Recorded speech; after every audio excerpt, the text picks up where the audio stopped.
Amazing how many sports executives are afraid of the word rebuild now. Like they don't think that the fan base knows what's going on with their own team. I get that they have to sell tickets, but it's like a little insulting to the fan base. But credit to Masai Ujiri. He's finally using the word rebuild when referring to the Toronto Raptors. Bryan Hayes, great to have you here. Were you surprised to finally hear Masai admit this?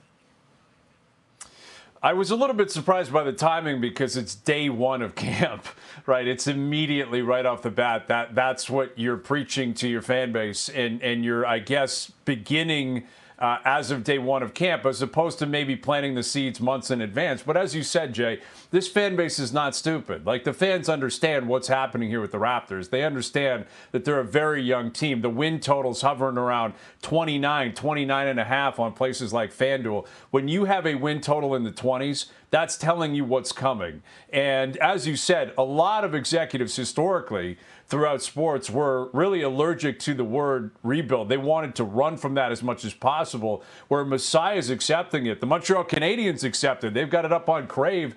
You can watch the rebuild now, right? Like, it's one of those things that people, I guess, just have to accept. And I think we're talking about smart marketplaces, because you can't try to sell something that isn't here. This Raptor team probably should have been rebuilding 2 years ago before Van Vliet left. They should have got way more for Siakam. I think they made out pretty well with OG Anunoby. They should have never have made the Jakob Poeltl deal. So the rebuild should have been heard, and that term should have been spoken of probably a year and a half ago, but better late than never. And Masai Ujiri, again, has brought this team to the top. They have won a championship before. They are restarting things here. There's no more Siakam hanging over this team, no more Anunoby hanging over this team in terms of what they're going to do contractually. They moved off Gary Trent. I would think if you're a veteran on this team, you understand you probably don't have a future here. But one other thing that you probably have to brace for it, I think this will be the next step to see how honest they are in terms of what they're willing to say publicly, is in the NBA, it's rebuild on day one.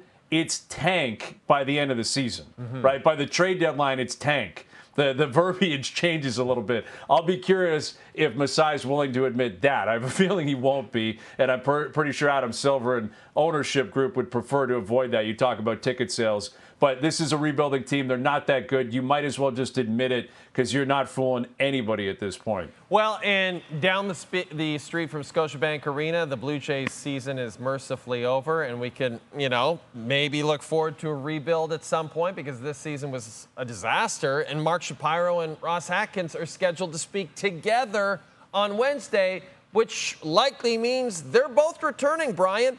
How big of a disaster is this?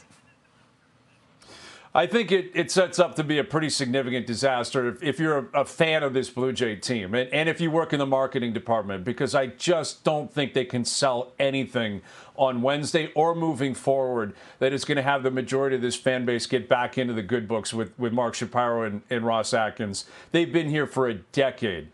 They have been here for a decade, Jay. And it's not that these guys aren't smart baseball guys or didn't put together some good teams. I do think you need to have some perspective here. I think we all need some perspective.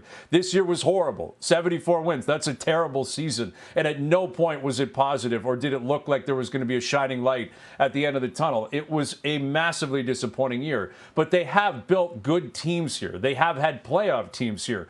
But when you take a step back and you look at the big picture, Mark Shapiro at the top, Ross Atkins as his number 2 in the GM. They've been here a decade. They have a bottom 10 team, bottom 10 farm system, top 10 payroll. They've never won a playoff game. They've never won the division.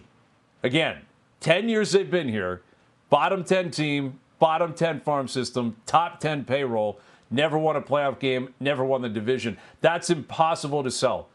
Just to the most eternal optimist in Blue Jays fan base, in the Blue Jays fan base, it's impossible to sell that Shapiro and Atkins are the ones that are going to finally figure this out and finally put the right pieces together. Last offseason was a disaster. They put all their eggs into the Ohtani basket. That blew up on them, and they just winged it, and look what happened. 74 wins. They're going to talk about internal improvement. They're going to claim they're closer than they really are. I think it's going to fall on deaf ears. I'm surprised ownership would bring them both back. But as you said, with them both speaking on Wednesday, it would certainly suggest that that will be the case. And again, I can't imagine a lot of Blue Jay fans are going to be tuning in because they've been hearing this for a long time. And I think it's come to an end in terms of people believing they will be the ones that will bring a World Series back to Toronto. Bryan, earlier in the show, we had Frankie Corrado comment on the Jeremy Swayman contract situation. Team president Cam Neely coming out and saying Swayman had 64 million reasons to sign with the team. Swayman's agent, Louis Gross, coming out later in the day and saying that's unfair. That offer has never been on the table. Obviously, someone is not telling the truth here, Bryan, but what's your overall take on this Swayman contract negotiation? I think it's messy. I think it's incredibly messy, and I think it's incredibly entertaining for people that aren't Bruins fans, right? The city of Boston has had it so good for so long, and I think people are relishing in the idea that the Bruins are finally facing the reality that players are not just going to accept the Shield and accept whatever offer is put in front of them. And I think the Boston Bruins in the front office have really butchered this. And quite frankly, the Cam Neely play today, to me, was ridiculous and completely unfair to Jeremy Swayman because he throws it out there, $64 million, without any details. You know, is there a signing bonus in that? Is there a no trade? Is there a no movement? It's way more than just the bold number. And again, I'm not surprised that Louis Gross, his agent, had to come back and counter. And now it's gone public. And what I think the Bruins were banking on here, and what I would assume the play here from Neely was that the teams understand, generally speaking, in plays like this, that the fan base is going to side with the team, right? Unless it's an owner that's historically cheap, or an owner that won't go up against the cap, or if you're not in a salary cap league where you can spend as much as you want, I think most fan bases look at it and say, wait a minute, this player hasn't been here that long, isn't that old, it's a lot of money, the team's really good, it's a great sports town, and they're up against the cap. So I think Neely and Sweeney before him understood that, generally speaking, the fans will turn on Swayman. But to me, that's such a silly, short-sighted move because clearly you want to commit to this player if you're the Bruins. If they have offered him $64 million or they're willing to offer him $64 million, they obviously think he's a great player and an integral piece. And the PR matters. And when you start labeling your player as a guy that's going against you or as a guy that's digging in or as a guy that's greedy, fans don't forget that. And it just puts an unnecessary amount of pressure on Swayman if and when he does sign.